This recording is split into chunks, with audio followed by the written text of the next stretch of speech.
Good morning, everyone. Good day for everyone who's watching this episode, this very special episode with Anne Schweppenhäußer. It's welcome to Innovation Creed. Good morning, Anne, first. Good morning. Good morning, Sharaf. Thank you for inviting me to this special situation. It's the first story for me being online, currently live. Yeah, so that's very special to me too, especially with the topic you're coming in with. Anne Schweppenhäußer, she is master certified coach from Germany, and she has been an organization psychologist since 1995, since more than 30 years now.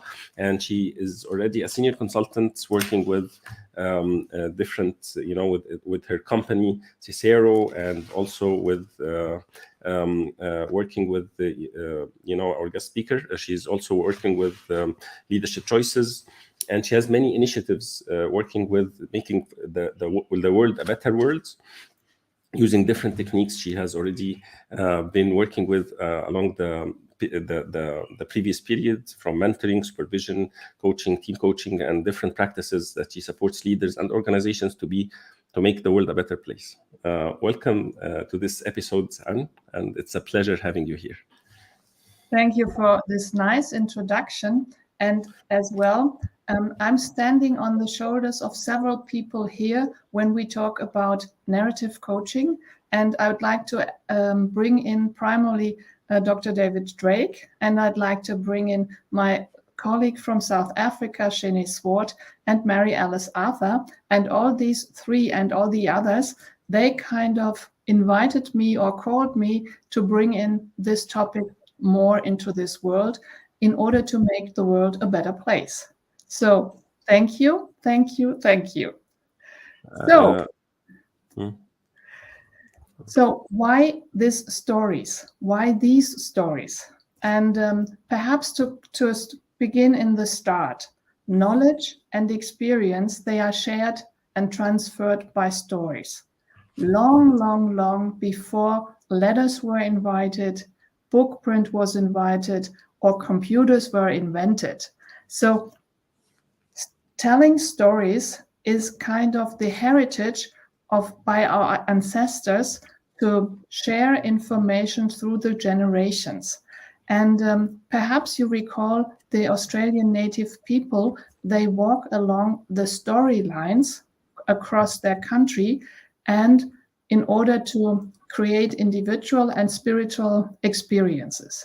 And we might recall as well Odyssey by Homer, or the parables by Aesop, or the fairy tales that are told the children, or as well modern stories such as, and I just picked Titanic, that provide sense and meaning. And one favorite story in the Bible, or part in the Bible, starts with, in the beginning was the Word, and the Word was with God, and the Word was God. So this is kind of how words and stories intertwine and interweave the whole thing here. Yeah, that's very powerful, and I believe that there is a story that brought us together, I believe, and that created this episode, and we are creating a new story now for our audience, right? That's so true. That's so true, because words make meaning, and stories are told to make meaning and to make sense. And stories are therefore so essential for mankind. And what I like you who are listening or seeing this podcast, this cast right now, what is the story that you like to tell the world, and what kind of story is missing in the world, and that can only be told by you? And why I'm talking about these stories right now is that stories are essential for mankind and as well for the development of mankind. And we will go along these questions when we talk about working with stories. Why are stories so powerful? What makes them a real power as well in private life and in business life as well? And to think a little bit with you about how does our brain make sense and make meaning? And what makes stories inspiring, compelling, and engaging? And this is the topic, to differentiate storytelling according to the difference to narrative coaching. And our topic for today's session is what is about storytelling. And what you might get out of this is to get more curious about your own story and to get more curious about the stories of other people. Wow. And I believe that, we mix down, that stories should be in books. And we are actually, we miss the part that we are the storytellers. We are the heroes of our stories. We create our own life stories. And we just recognize this as adults, after some time when we get this, when we get hit that, with these questions, so I'm just curious and waiting to see what you'll bring here. And so thank you for that. Thank you. And this next slide is part of my official story. And this official story probably might tell a little bit of what I thought might be acceptable, convenient as well. And there are a lot of pieces in it, Sharaf, that you mentioned already. And I suppose as well as within other people's stories, there are so many stories to tell as well that are not mentioned on this slide now. And let's have a focus on what's going on when a good story is told. When a good story is told, then a miracle might happen in your brain, because there are lots of activities in your brain right now. There is a phenomenon that's called neuronal coupling. So this neuronal coupling is when listening to a story that enables the listener to experience what happens and to realize probably they are my ideas too. And this is quite different from reading something. And the next thing that you see here on that slide is mirror neurons. So that's not only the content of it, it's as well getting around what is the emotional aspects of it, and to kind of mirror it through these neural structures. And lots of hormones are in it. So it's oxytocin that has to do with connection, it's cortisol to have a certain activity, and it's dopamine that help us to recall those stories and to make them accessible for us again. And when stories are processed in an active way, that is, it's not only the ears that listen, there's the motor cortex in it, and there are other parts of the brain involved. So listening to story is a more whole experience than watching a movie or just consuming or getting entertained by something. And as well, it's a social activity when somebody tells you a story.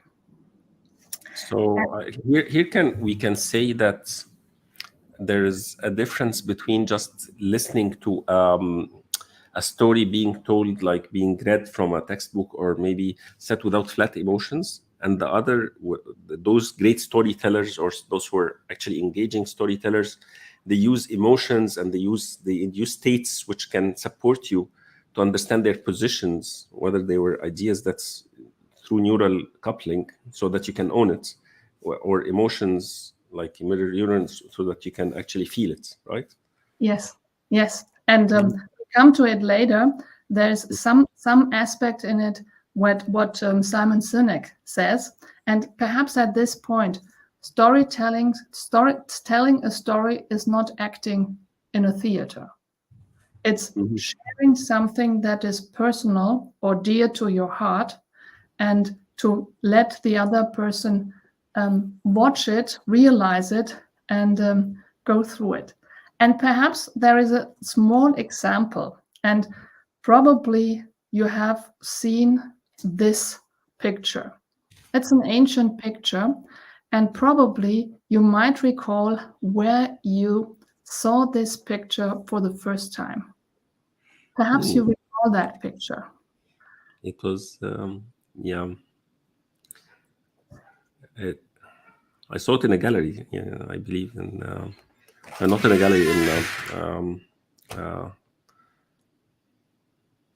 Yes, and this is part of the world's stories of today, because today is the 14th July, and in 1789 there was some special event around in Paris, and this special event changed kind of the world, because after that the situation in France was not the same any longer, and to put it into places, this kind of stories, there was Louis XVI, there was Marie Antoinette, and recall 10 years later there was a guy from Corse who was called Napoleon, and he changed the world in France again. So people make sense and they make meaning out of as well historical stories. And those stories might help to recall what's happening here and what might happen next, and how people as well position themselves in their own situation, in their families, in their communities, and as well in the world. And how they actually, I can imagine those were, like in Reds and in Blues, like each one of them had a story to tell and still have a story, like that's continuing until this day, Yes. And perhaps you recall that the world is full of stories, and with that we tell occasionally stories around this event that changed the world throughout, and having a relationship with this symbol and knowing people and others. And probably there's another event that currently changes the world's course, and you have a relationship with that too. And usually we get our stories from the world, in former times we got it out of newspapers that were well researched, and there are other aspects, and you mentioned it, the books. My access to the world were by reading books, and I was so proud when I read my first very thick book, and it was Karl May, and it was about a fiction, and as well about professional or personal aspects, and all these stories are told, and there are about 8 million people around this planet who are capable of telling their stories, what they do in the morning, what they do at lunchtime, and it's not only Facebook or Instagram that shows us their stories. And perhaps there are stories that are officially told in gatherings, professional gatherings or private parties. So what is the story in which place you live currently, or in which country you live currently? What was your favorite story in childhood, and why? These are very powerful questions. Of course. And what do you tell others about friends and family when you encounter them at first? What do you tell them? What's your profession? And Sharaf, you and I, we are coaches, and there's a story in itself to tell other people what is coaching. Yes. And what do you tell them about your hobbies? And if you tell them, okay, you love books, then you are a boring introvert, probably. Or you tell them that you're paragliding, then you are a wonderful risk seeking, sensation seeking person. Yeah. Probably you tell them about your car you drive, or you tell them about the people you admire, and all that takes a part of yourself in it when you share those stories in these situations. Yeah. So that's really impressive, because sometimes, one of my friends, when they meet me, they actually start asking me, what's new in your life, Mhm. and then we start conversing, Yeah. So in a way, at some point of time, there was some state of, like, what kind of symbiosis around it. But after maybe 10 years of, of friendship, or more than that, he told me, "You're the only one I ask him this question, because you're the only one." So he told me that this question I only ask for you. I never ask to anyone else in the room or in my life. The only one I'm really interested to know the new stories about is you.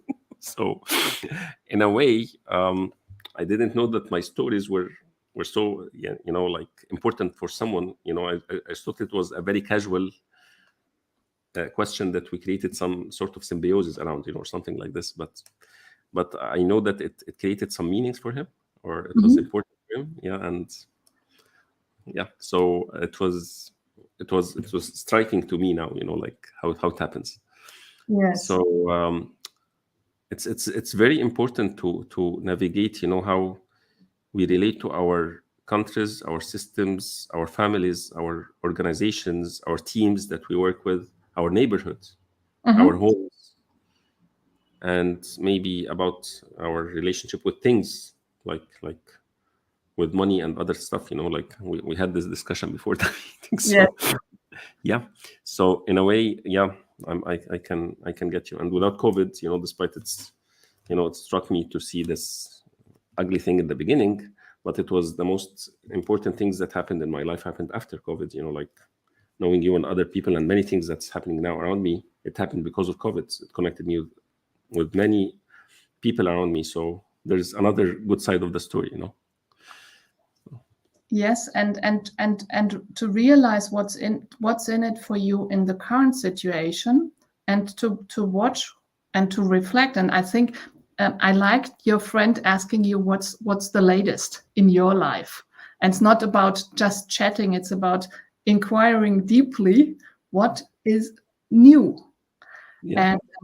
and to establish this kind of connection, and to realize and to be curious, to be really curious what happens in the life of another person, and perhaps it has something to do with me or not. So just realizing that. And then the next part of the stories is, how are stories told, how to tell a good story. And here I just mentioned him before. I don't know him personally, and I just put in the picture of his famous TED talk in, and the link is provided as well on the slides. So what this guy did is to have a kind of a formula how to tell a compelling story.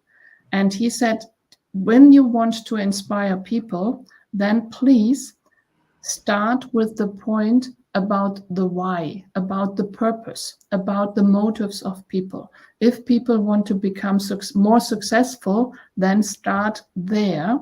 Then tell them how to do so, and to give them some processes or some methods, and then to focus them on the outcomes and the results.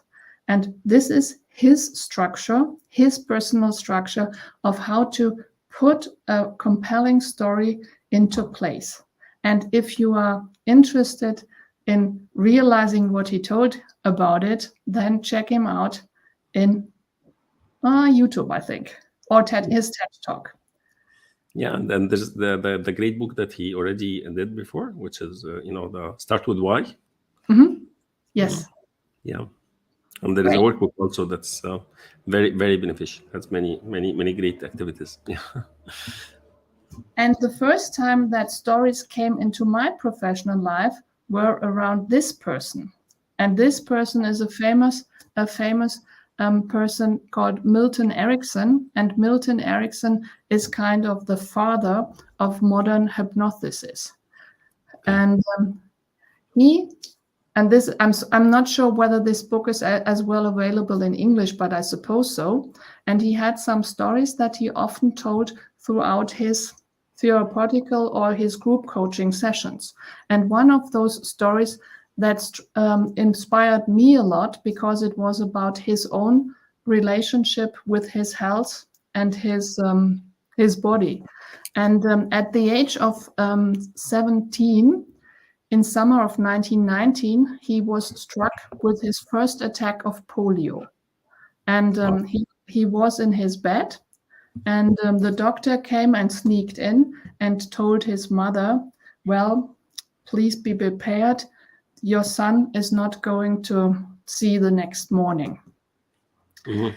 And while having told that, the son Milton Erickson, listened to that and he fell into a coma, and he woke 3 days later and found himself completely paralyzed.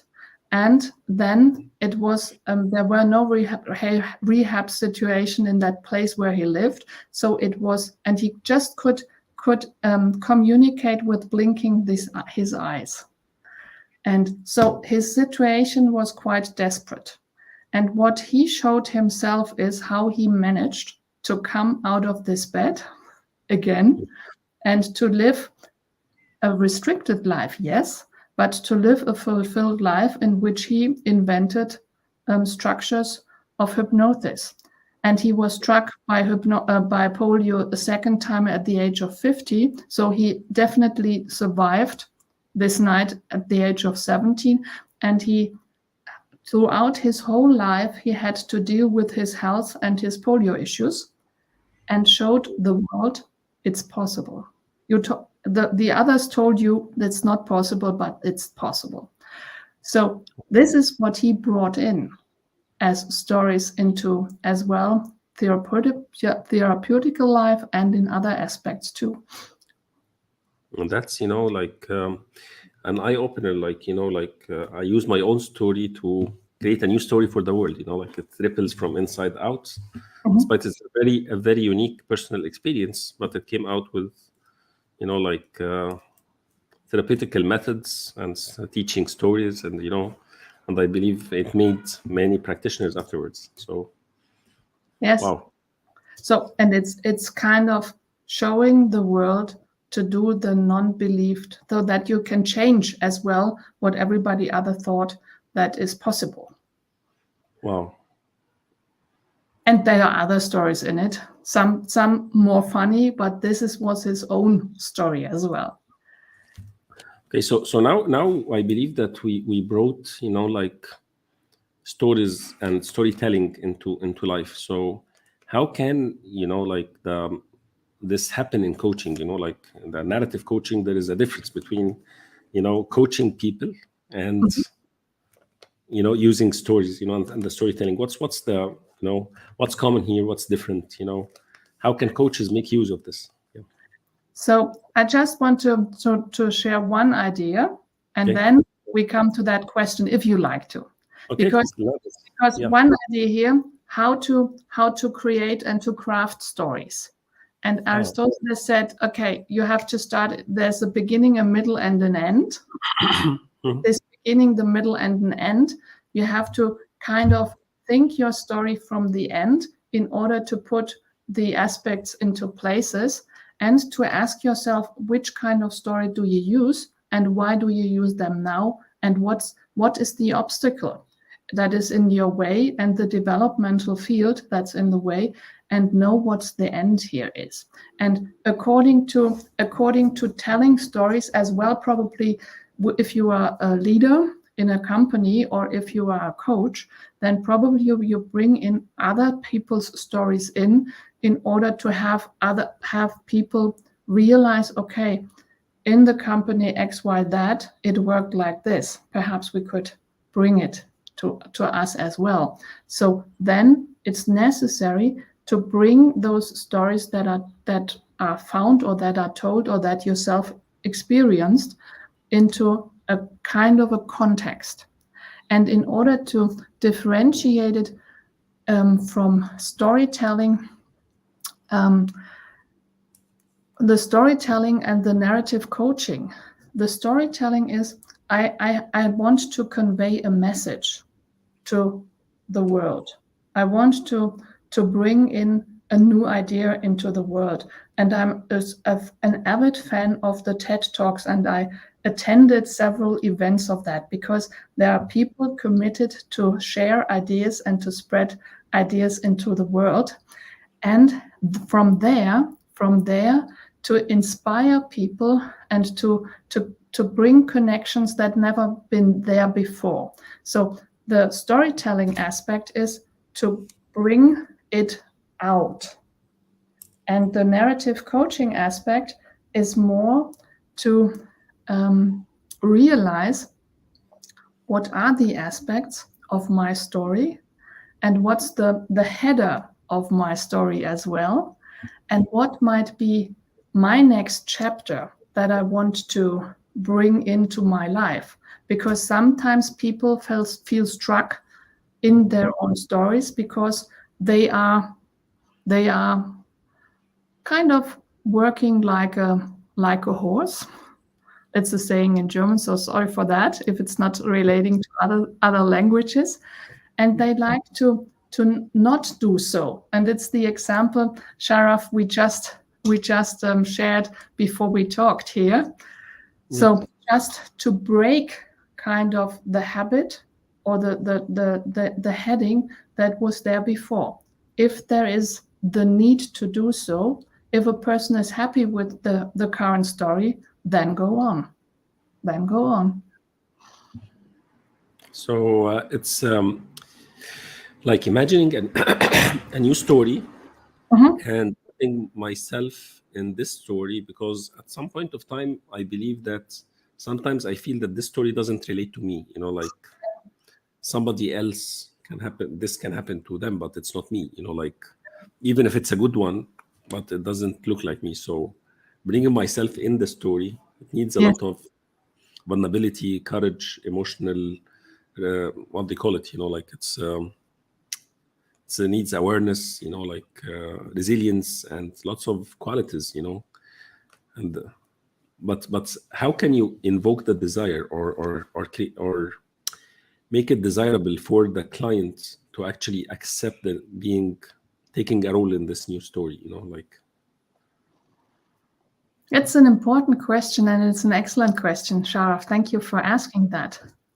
Sometimes there are some paths that are kind of, how to say that generations took it like that, so that you're the son of a doctor, then the children are going to become medicines as well. So, and if you went into the paths of your parents or your generations, then you get rewarded through their story to continue this story. And perhaps you're completely different. Perhaps you'd like to be an actor or an artist or something else. Then you have to realize, okay, how strong is the wish to do so? So and perhaps there are some moments in which you deeply suffer because your desire draws you in a different situation, and the story you are currently in puts you in the other one.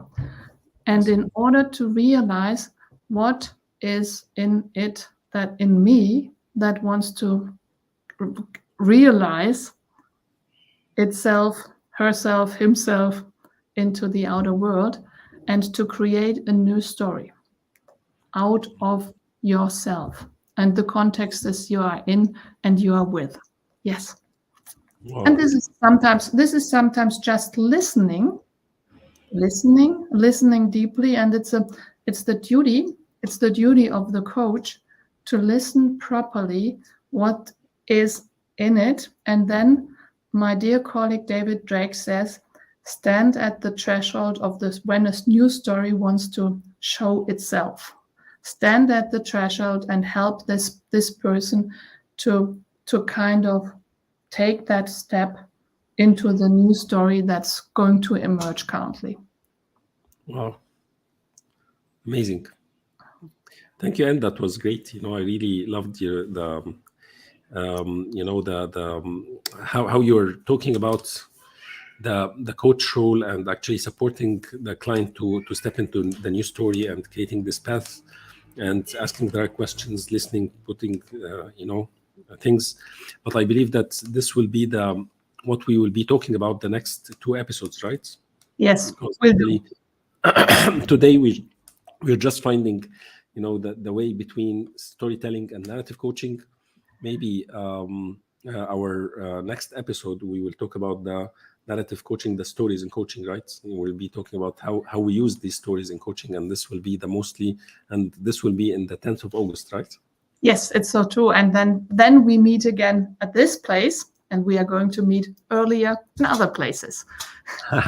Yes, thank you. And so I believe I want to maybe it's about now we're above the 30 minutes of the session, and I know that you have some other constraints in your schedules, and thank you for your time today. So can you tell more the clients how to connect with you, and what kind of expectations will they find when they actually they work with Anne Schweppenhäußer? So if you can tell in 1 or 2 minutes more about that. So you're asking me for a pitch, what of a story, what they will get. So what you're getting is a committed person that deeply listens into the story you are telling, and deeply listen into the hidden wishes that you'd like to fulfill in your lives in order to get or to live a more fulfilled life. And with my different backgrounds in psychology and other coaching paths, I'd offer you a coaching that is based on compassion and candor, and it's sometimes thought and emotion provocative. So then if you are interested in realizing what might be there or more in your life that you would like to bring stories into it, then please approach me. I'm curious, and I'm keen to know more about this. So thank you so much for asking this question, Sharaf. Thank you, Anne. And I believe that if I'm a leader in an organization and I'm having a team that maybe, can you elaborate more about how we can support them with narrative coaching, or with your approaches or something like this? That would be a great thing to share also. Well, this had something to do with the stories that are in these organizations and within the individuals. And these are stories about success and what makes a team successful.